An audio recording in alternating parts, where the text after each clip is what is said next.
Hermanos y hermanas, amigos y amigas, qué bueno que nos siguen este domingo 12 de septiembre. Estamos transmitiendo desde Avenida Universidad 930 en pleno centro histórico de la capital potosina. Espero que estén bien. Seguimos con esta serie de predicaciones que hemos titulado Peregrinos en la misión de Dios. Somos, como creyentes, somos peregrinos en esta tierra, así lo dice Hebreos, pero tenemos una misión en esta tierra también. Vamos a ir a la lectura bíblica, y esto se encuentra en el Sermón del Monte en Mateo capítulo 5, versículo 13 al 16, y nos dice parte de lo que debemos de ser en este mundo, en esta tierra. La lectura dice así: vosotros sois la sal de la tierra. Pero si la sal se desvaneciere, ¿con qué será salada? No sirve más para nada, sino para ser echada fuera y hollada por los hombres. Vosotros sois la luz del mundo. Una ciudad asentada sobre un monte no se puede esconder, ni se enciende una luz y se pone debajo de un almud, sino sobre el candelero, y alumbra a todos los que están en casa. Así alumbre vuestra luz delante de los hombres, para que vean vuestras buenas obras y glorifiquen a vuestro Padre que está en los cielos. Eso debemos de ser en esta tierra como peregrinos. Sal y luz. Los que han experimentado vivir donde no hay luz saben que el quinqué o la lámpara o la vela se tiene que poner hasta arriba para que pueda aluzar toda la habitación. Si se pone debajo, no va a alumbrar nada. Seamos esa luz, seamos esa sal en esta tierra. Vamos a orar al Señor para poner este mensaje, esta predicación en sus preciosas manos y que pueda ser de edificación para tu vida y que también pueda desafiarnos como peregrinos en esta tierra. Oremos. Padre, te damos gracias por tus misericordias, por tu salvación, porque nos has trasladado desde las tinieblas a tu luz admirable, para poder ser luz en esta tierra. Ayúdanos a anunciar, a proclamar, a decir todas las cosas que tú has mandado que enseñemos, que digamos. Toda la gloria sea para ti. Desafíanos en esta mañana y por favor haznos cumplir tu voluntad, que seamos responsables en obedecerte a ti. En el nombre de Cristo Jesús lo pedimos. Amén y amén.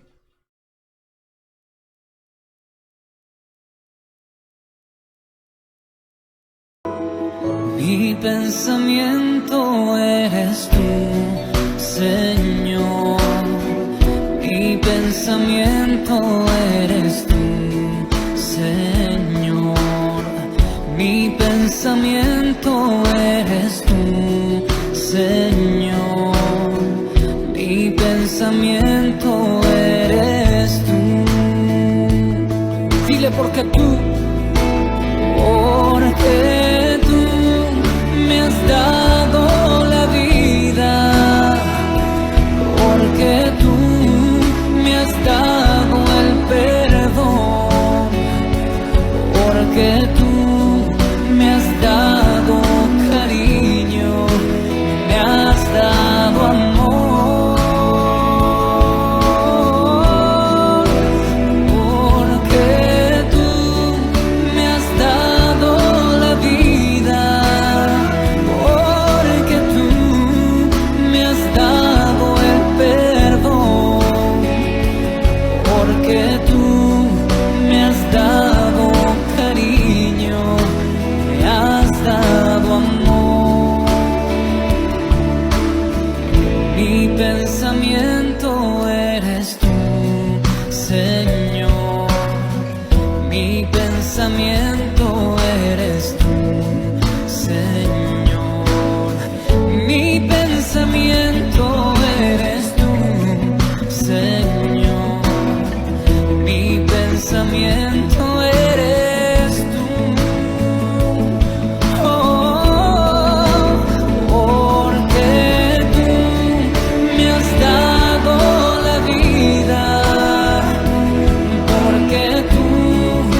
has dado cariño, me has dado amor,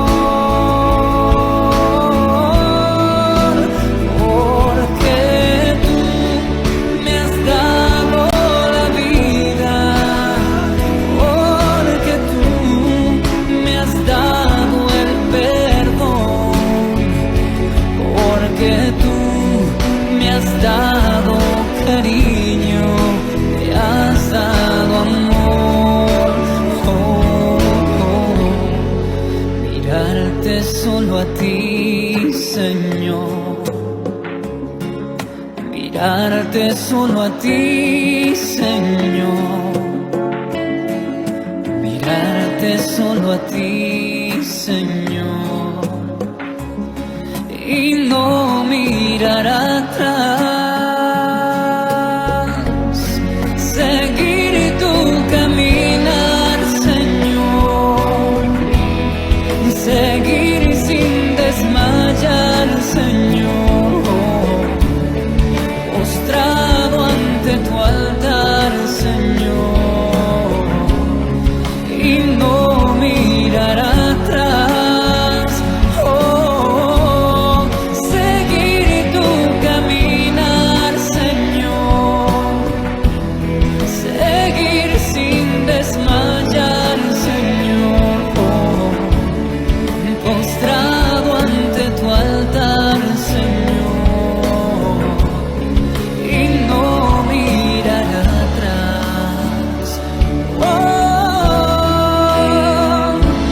Porque tú has sido precioso para mí, precioso para mí, precioso para mí, porque tú has sido precioso para mí.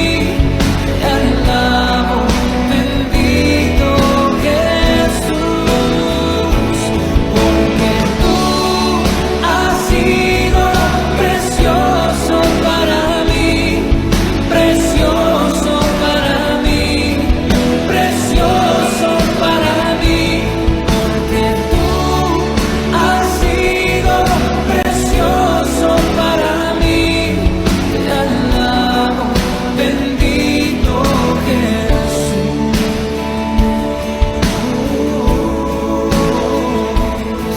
Te alabo, bendito Jesús.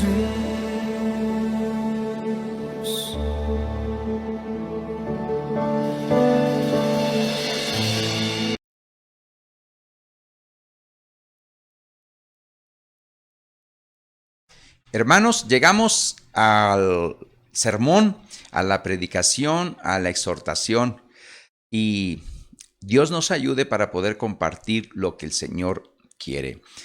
El título de esta predicación es Enseñándoles que guarden todas las cosas.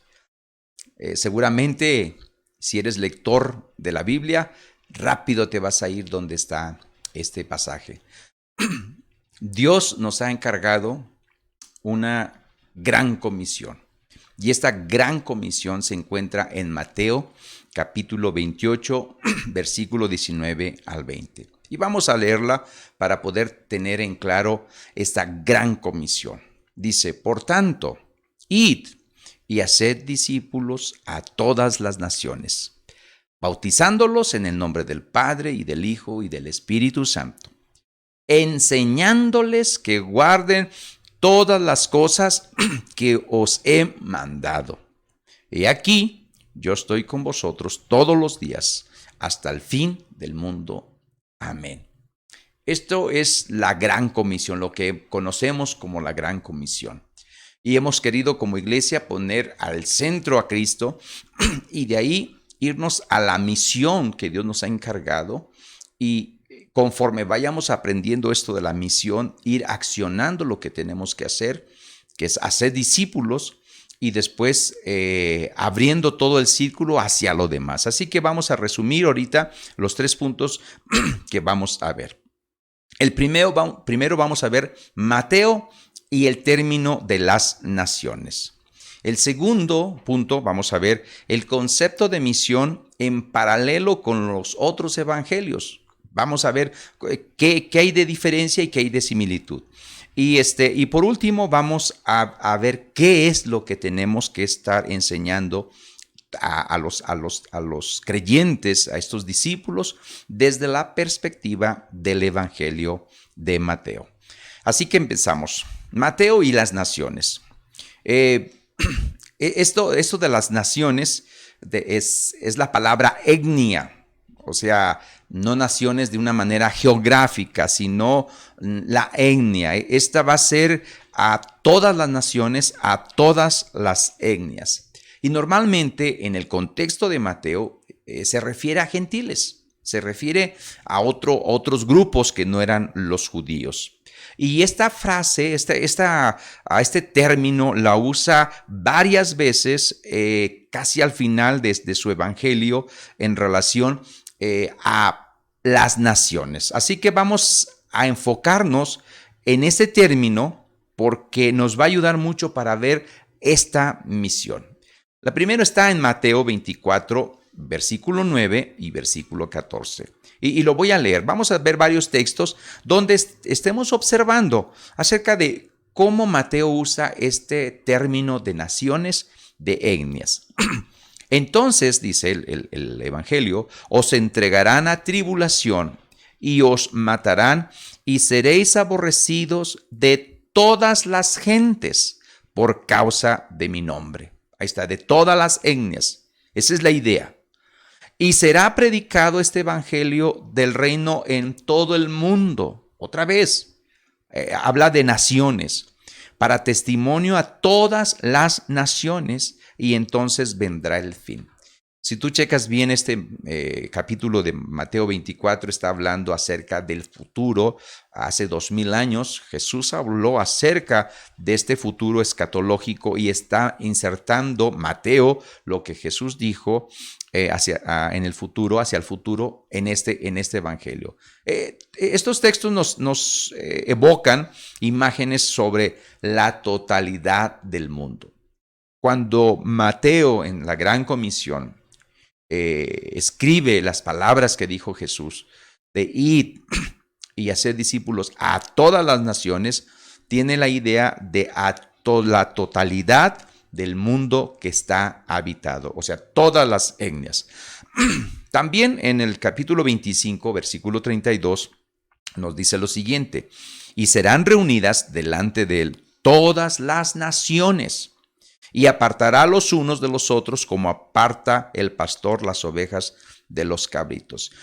Aquí también nos evoca la imagen de la totalidad del mundo, pero en un sentido humano. Va hablando de personas, hablando, perdón, de la totalidad del mundo. Acuérdense que estamos viendo esta gran comisión desde el contexto cultural, social del mismo evangelio de Mateo, porque si quitamos este texto, esta gran comisión, y la apartamos de todo el evangelio de Mateo, pues prácticamente nomás va a ser una frase bonita, pero no vamos a conectar bien lo que el evangelista quiso decirnos. Él está usando estas palabras al final de su evangelio, y la última vez que lo utiliza es en Mateo 28. Quiere decir, vamos a ver por qué está diciendo esto de naciones, y habla de todo el mundo. Y por último, como ya lo leímos en Mateo 28, 19, por tanto, id y haced discípulos a todas las naciones, bautizándolos en el nombre del Padre y del Hijo y del Espíritu Santo. Entonces, mi hermano, ¿ves cómo este término que está en la Gran Comisión, en los últimos capítulos, capítulo 24, capítulo 25, capítulo 28, está usando este mismo término? Y si queremos interpretar bien este pasaje, tenemos que hacer buen uso de estos términos y cómo los usó, en este caso, el evangelista. ¿Qué nos está diciendo Mateo en sí? La intención de Mateo no es simplemente decirnos que Jesús ha sido enviado a su pueblo, a Israel.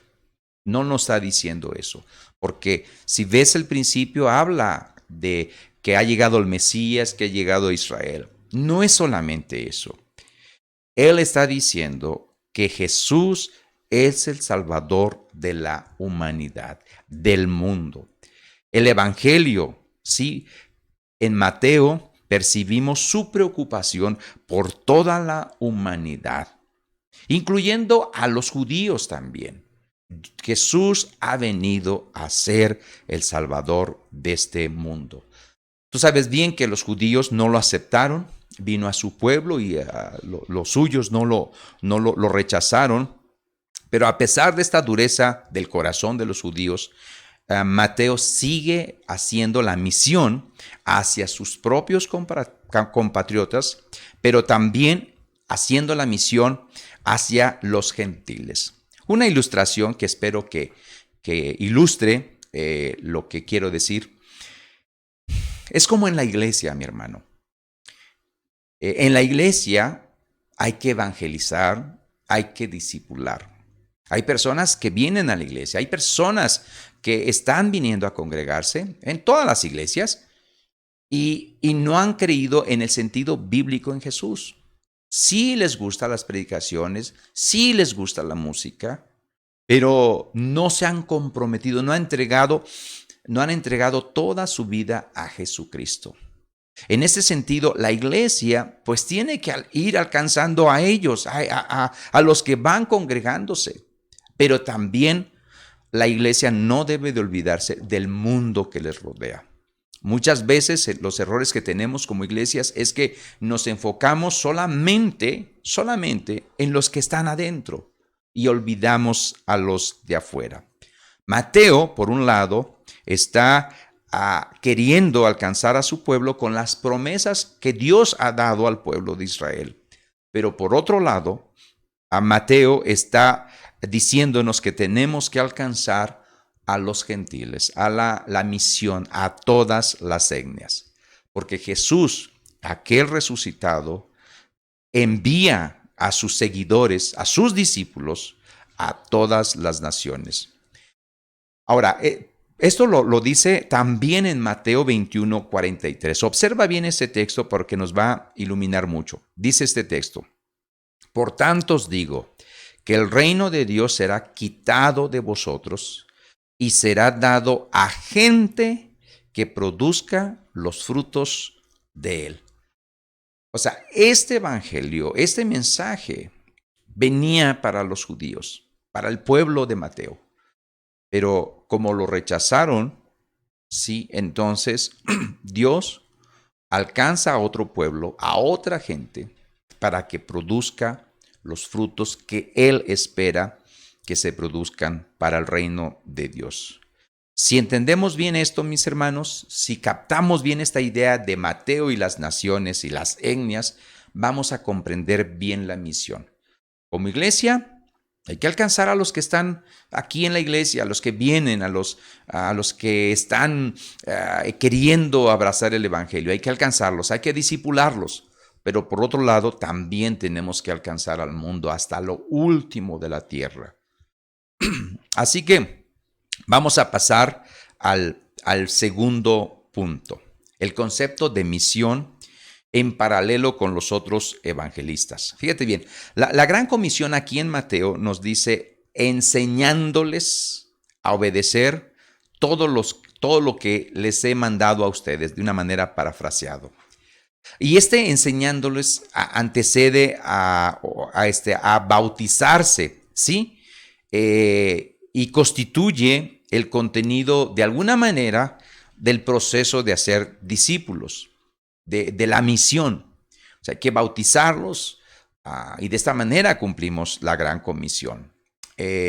Pero en los demás pasajes, o sea, en los demás evangelistas, tienen otras cosas diferentes. Y vamos a verlo. Y al final va a haber una pregunta generadora ahí que genere ideas en tu cabeza, en mi cabeza. Vamos a ver estos conceptos de misión en los demás evangelistas. No en todos, en Lucas. Vamos a Lucas 24, versículo 47. Checa cómo lo expresa Lucas.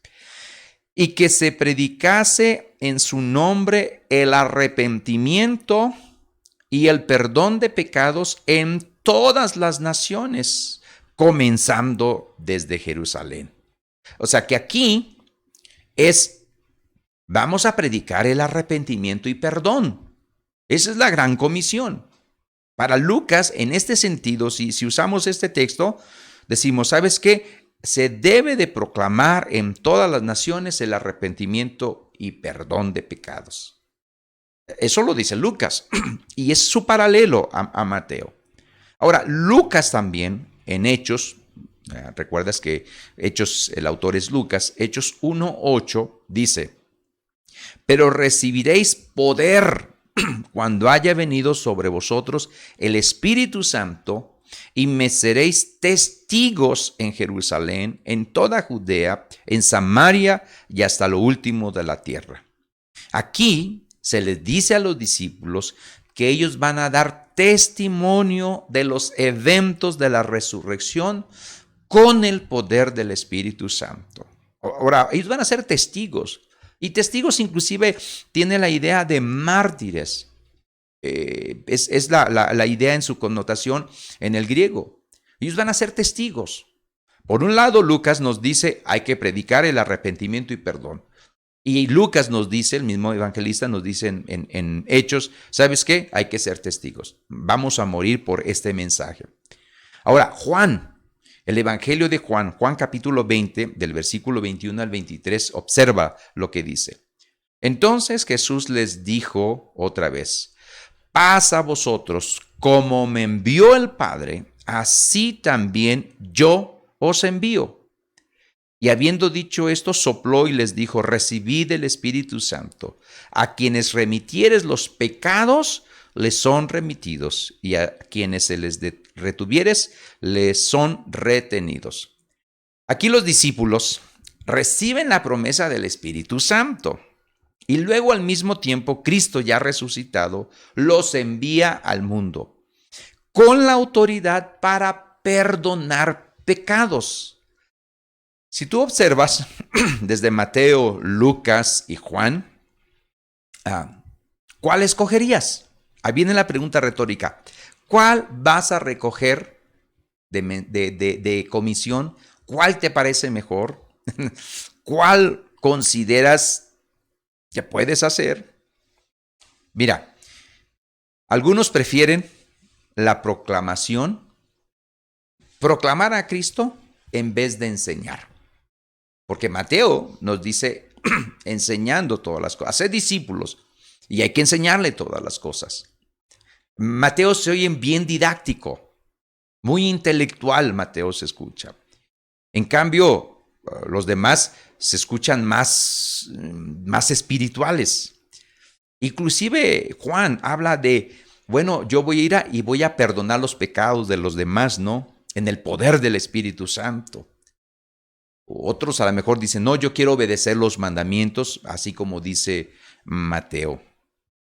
Así que si vemos estos paralelos, mis hermanos, posiblemente entremos en un conflicto de decir, bueno, pues entonces, ¿cuál es la gran comisión?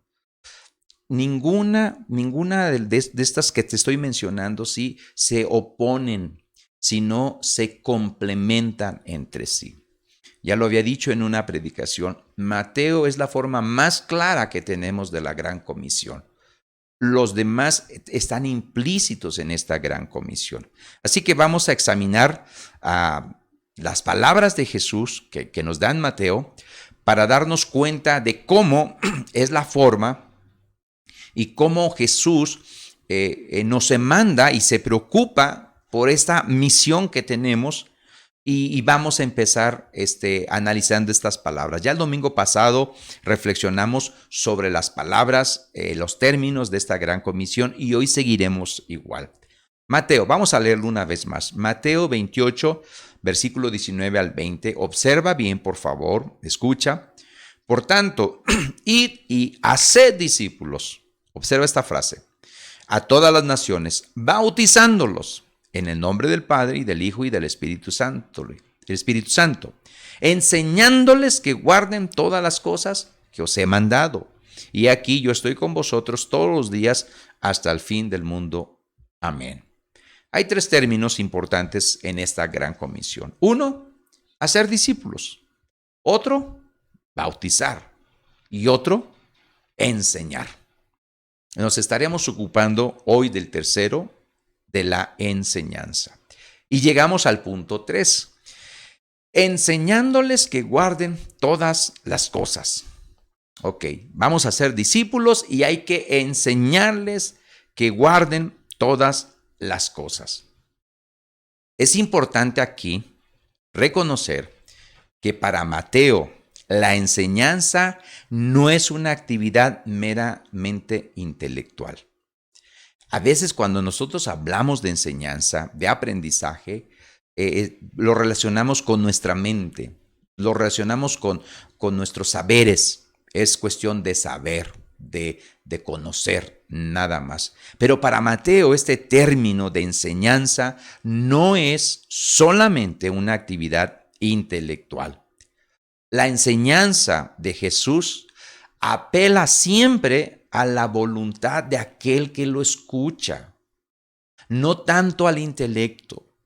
Cuando Mateo habla que Jesús enseñó, no está apelando a la idea de aprende esto en tu cabeza y sigue aprendiendo esto en tu cabeza y sigue aprendiendo esto. No, él está apelando a que se sometan a la voluntad. Mis hermanos, enseñar que guarden todas las cosas es un llamado a una decisión concreta, la de seguir a Jesús como Salvador, como Señor, y someterse a la voluntad de Dios. Eso es lo que hay que enseñar. Hay que enseñar a la gente en esta gran comisión, en eso de hacer discípulos, va implícito la idea de enseñar. Hay que enseñar a seguir a Jesús como Salvador.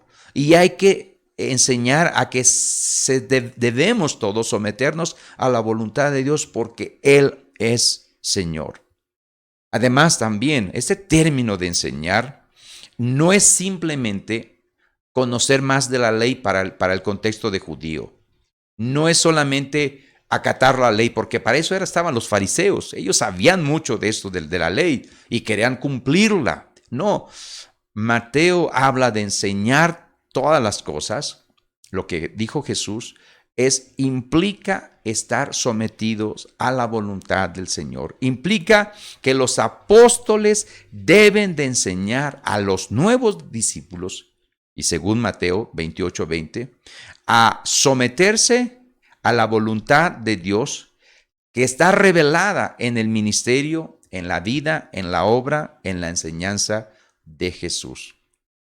Mis hermanos, no hay evangelio, no existe evangelio que se distancie de las enseñanzas, de las instrucciones de Jesús. Porque estas enseñanzas y estas instrucciones siguen siendo válidas en nuestro tiempo. Y estas enseñanzas de Jesús siguen siendo la autoridad para transformar la vida de cualquier ser humano, si se somete al señorío de Jesucristo, tanto para el tiempo de Mateo como para el tiempo de nosotros. La escritura, inclusive el mismo canon de la escritura, la misma forma en que están escritos los libros o que pusieron los libros del Nuevo Testamento, empieza con los 4 evangelios, porque los mismos, los que permitieron el canon, los que trabajaron en este canon, en este ordenamiento de libros, la idea es Cristo es al centro. Y después, todas las enseñanzas de Pablo y de los apóstoles y de los demás deben de estar sujetadas a Cristo Jesús. Santiago habla mucho del Sermón del Monte, mucho, porque se sujeta. Pablo habla también de lo que Cristo dijo. Juan también. Y al último está Apocalipsis. ¿Por qué? Porque viene siendo el final. Así como Dios empezó en Génesis con la creación, ahora en Apocalipsis es una nueva tierra, un cielo nuevo. nuestras posiciones, nuestras ubicaciones de los libros del Nuevo Testamento y del Antiguo Testamento tienen un propósito, tienen una razón de ser. Volvamos al tema. Los discípulos, mis hermanos, que son bautizados o van siendo bautizados por estos misioneros, por estos mensajeros de Cristo, que es la iglesia tiene que estar discipulando, han de seguir a Jesús de igual modo, de la misma forma que lo hicieron estos apóstoles, estos 11 apóstoles. Su contenido de esta enseñanza es Jesús mismo. Jesús es la propia enseñanza. Jesús es la encarnación del reino.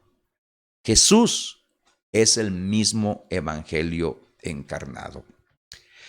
Quiero decirte otro punto, un paréntesis aquí. Cuando nosotros hablamos de la palabra de Dios y lo usamos con minúscula, estamos hablando de la revelación escrita de Dios. Pero cuando hablamos de la palabra de Dios, con P mayúscula, estamos hablando de Cristo, del Verbo. El autor de Hebreos lo expresa de una manera muy interesante, de una manera magistral. Dios, habiendo hablado en diferentes formas, en diferentes tiempos, ahora nos habla por medio de su Hijo. Y es Cristo la palabra encarnada. Estos discípulos van con una enseñanza. Cristo es la palabra de Dios. Cristo es el propio evangelio. Cristo es la luz.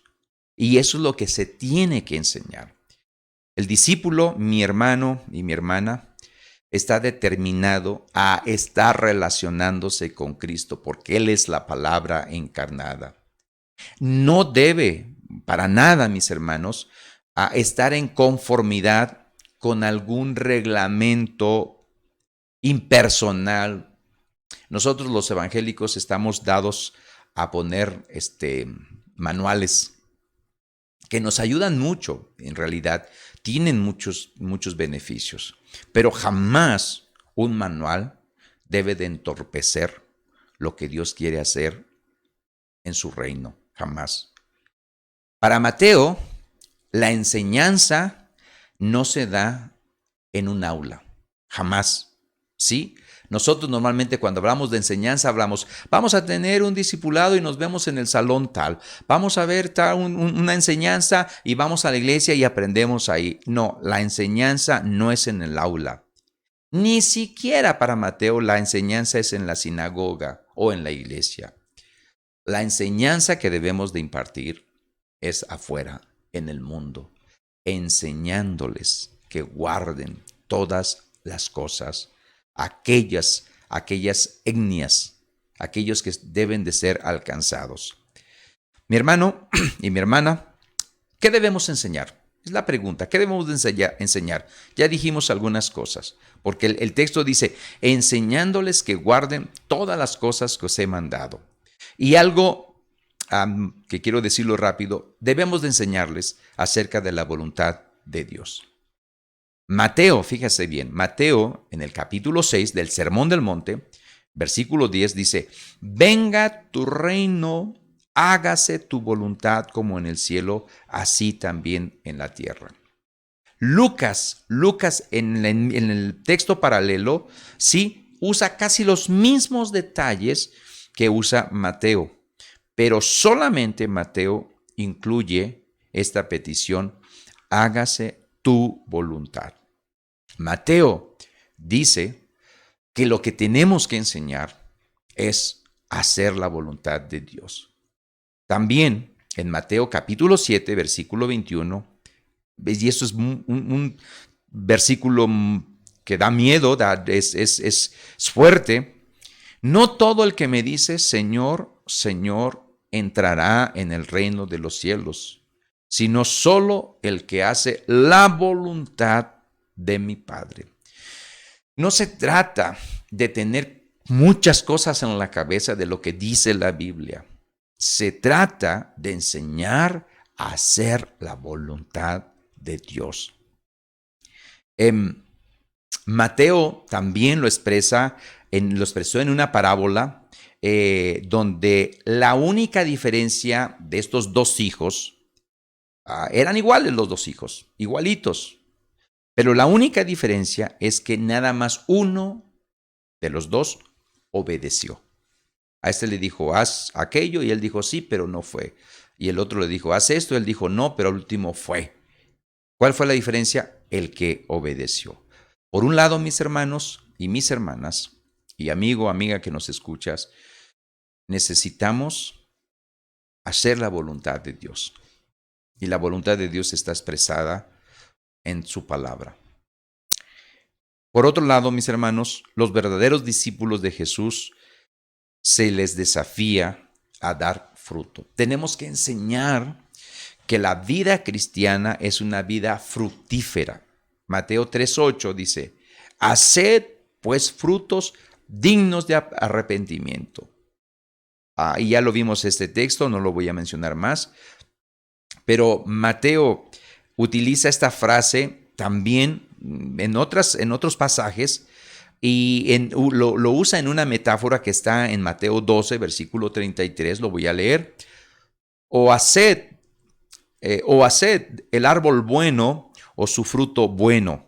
O hace el árbol bueno y su fruto bueno, o haced el árbol malo y su fruto malo, porque por el fruto se conoce el árbol. Puse otra versión ahí. Por sus frutos los conoceréis. Es la frase que más conocemos nosotros. Mi hermano, una de las cosas que batallamos en medio de este tiempo como creyentes es de que no hacemos la voluntad de Dios y no damos fruto. Y Mateo nos dice que debemos de enseñar esto, hacer la voluntad de Dios, y que el discípulo tiene que dar fruto, porque por sus frutos los conoceréis. No hacer el bien implica hacer el mal. No dar fruto significa dar malos frutos. El Evangelio de Mateo, mi hermano, casi ya para concluir este punto, el Evangelio de Mateo está hecho de una manera. Mateo era un recaudador de impuestos, era un buen contador, por así decirlo. Da 5 discursos en su Evangelio. Algunos piensan que es el Pentateuco del Nuevo Testamento. El primer discurso está en el Sermón del Monte, capítulo 5 al capítulo 7. El segundo discurso es la misión de los apóstoles, el capítulo 10. El tercer discurso es cómo viene el reino de Dios, capítulo 13. El cuarto, las disciplinas eclesial, capítulo 18. Está interesante ese capítulo. Y por último, el capítulo 5, el discurso 5, los maestros falsos, y el final de la historia del capítulo 23 al 25. ¿Cuál crees que se asemeja a la gran comisión de enseñándoles a obedecer todo lo que les he mandado a ustedes? El que se asemeja más es el Sermón del Monte, del capítulo 5 al capítulo 7. Jesús espera realmente, mis hermanos, que cualquiera que lo sigue viva según las normas de este Sermón del Monte. No importa cualquier circunstancia que esté pasando, Jesús espera que el creyente sepa vivir como ciudadano del reino. Y ya hemos predicado acerca de las bienaventuranzas, por ahí están en la página, en YouTube de la Iglesia Evangélica Los Peregrinos. Búscalas y por ahí vas a encontrar esas enseñanzas. Debemos de reconocer que nuestro fracaso como cristianos es el no vivir las exigencias del Sermón del Monte. Es imperativo, mi hermano, para la iglesia que está en la misión de Dios, para los peregrinos en la misión de Dios, incluir en nuestra forma de vida, o más bien, vivir el Sermón del Monte en nuestra vida y que forme parte de nuestra agenda misionera. Vivir. Lee. Te encargo que en esta semana estés leyendo capítulo 5 de Mateo al capítulo 7. Si lo terminas, vuélvelo a leer. Si lo terminas, vuélvelo a leer. Y esas son las cosas que se tienen que enseñar y que se tienen que vivir. Y que es un llamado a someterse a estas enseñanzas. Mateo 5:20 dice, porque os digo que si vuestra justicia no fuere mayor que la de los escribas y fariseos, no entraréis en el reino de los cielos.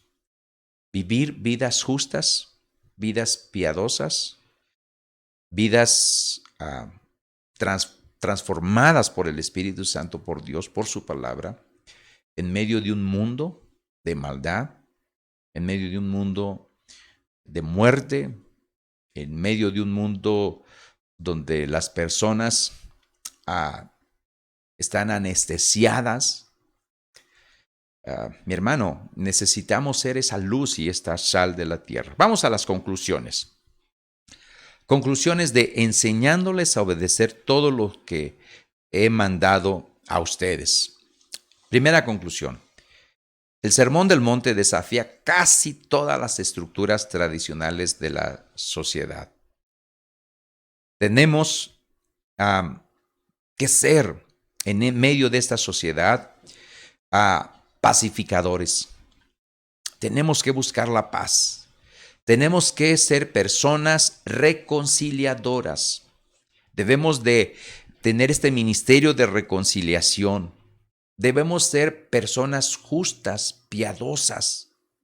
Es las exigencias de nuestro Señor Jesucristo.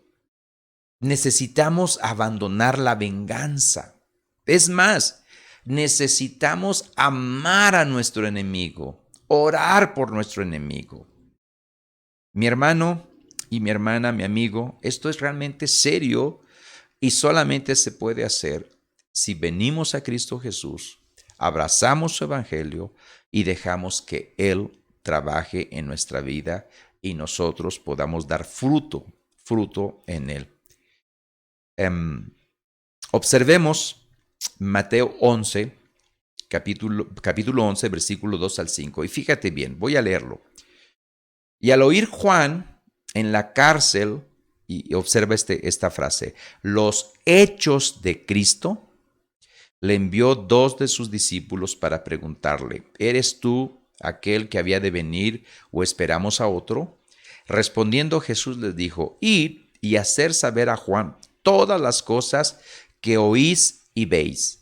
Los ciegos ven, los cojos andan, los leprosos son limpiados, los sordos oyen, los muertos son resucitados, y a los pobres es anunciado el evangelio.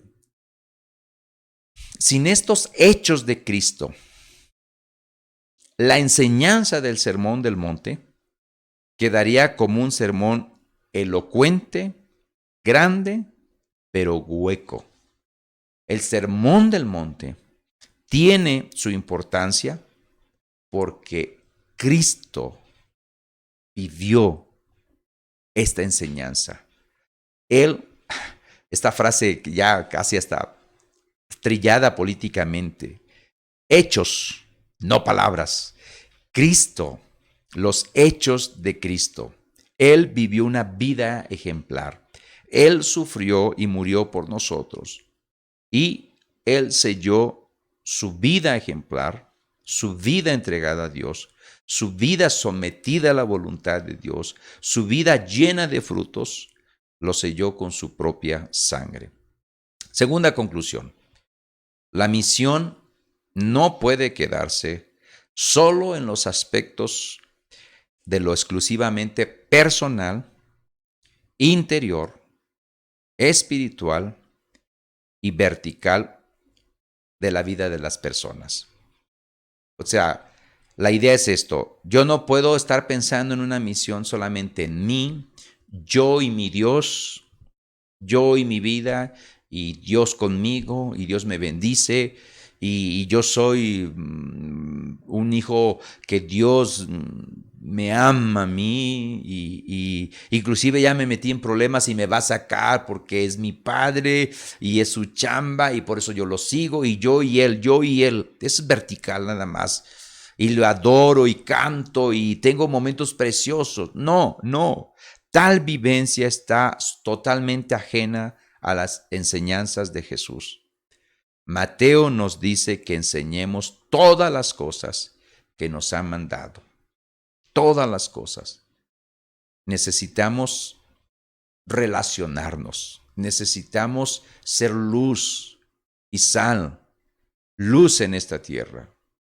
Necesitamos ser personas reconciliadoras. Amar al prójimo. Mi hermano, es un reto grande que tenemos por delante.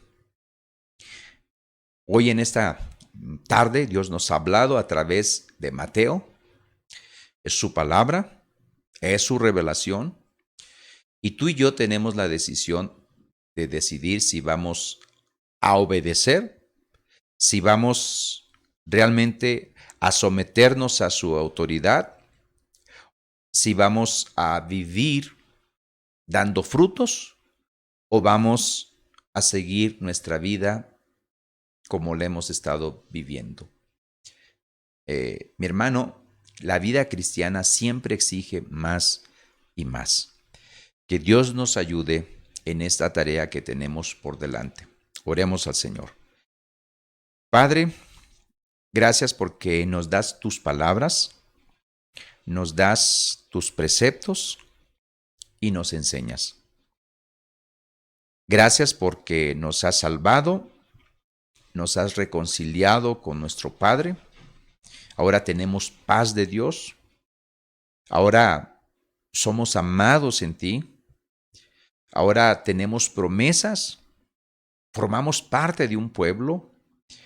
Y no debemos de pensar que es una vida individual. Es una vida en comunidad. Una vida en un cuerpo. Donde nos has dado dones, talentos, habilidades, en medio de un pueblo diverso, con tanta diversidad, Señor. Permítenos a cada uno de nosotros, desde la trinchera que estemos, poder proclamar, anunciar, enseñar, discipular a personas que no te conocen, para poder alcanzar a todas las etnias y poder vivir como peregrinos en esta tierra, cumpliendo tu misión. En Cristo Jesús lo pedimos. Amén y amén.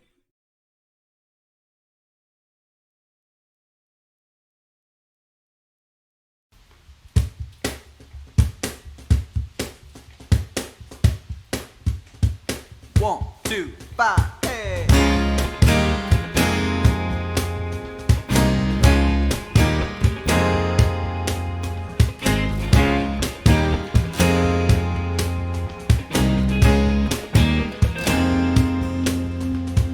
Yo quiero ver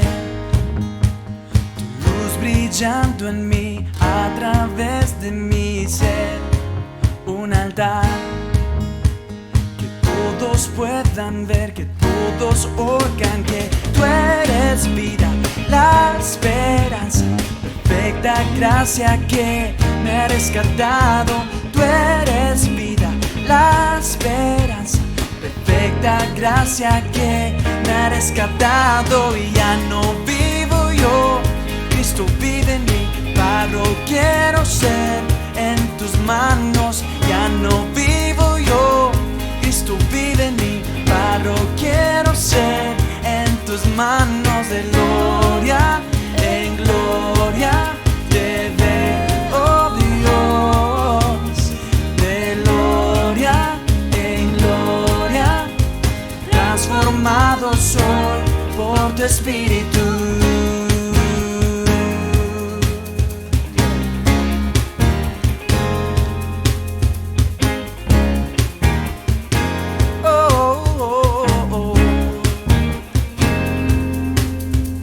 Y yo quiero ver tu luz brillando en mí, a través de mí ser un altar que todos puedan ver, que todos oigan que tú eres vida, la esperanza, perfecta gracia que me ha rescatado. Tú eres vida, la esperanza, perfecta gracia que me ha rescatado. Y ya no vivo yo, Cristo vive en mí, barro quiero ser en tus manos. Ya no vivo yo, Cristo vive en mí, barro quiero ser en tus manos. De gloria en gloria te veo, Dios.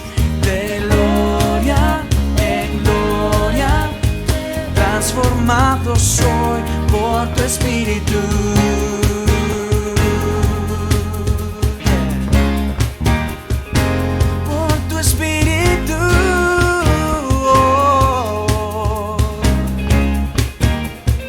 De gloria en gloria te veo, Dios.